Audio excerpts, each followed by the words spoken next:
Precision agriculture is the next step that our producers are trying to go to. So we've had our traditional farming practices, which we've had, for years. And, starting maybe 30 years ago, we started looking at precision agricultural technologies. And what we mean by precision ag is that we are actually being able to put specific nutrients right where they're needed.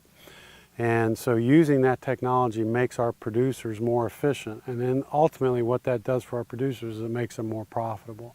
In this day and age where we have all our input costs, which are not only things like fertilizer, weed control, plant disease control, those kinds of things, but it's also the use of our water resources.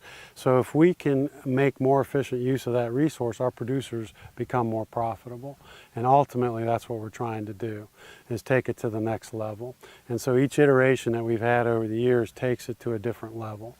And we're hoping with this technology, it really takes a lot of the labor out, but will also make them a lot more efficient in their application, ultimately increasing their profitability. Ultimately, what I'm trying to do is look at developing what we call a wireless sensor network. So what I'm trying to do is use a drone, see if I can't take pictures and identify what's going on in the plant, either nutritionally, could be disease, but I'm really looking at nutrition, and I'm looking at water efficiency.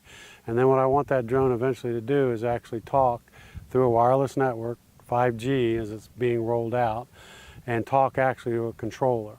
Very similar to a center pivot, a variable rate center pivot irrigation system on this location that we're at. That drone would talk directly to the control box, which means we decrease labor costs from the producer. Plus we also get much more accurate information about what's going on in that field in order to make applications of not only water but our nutrients.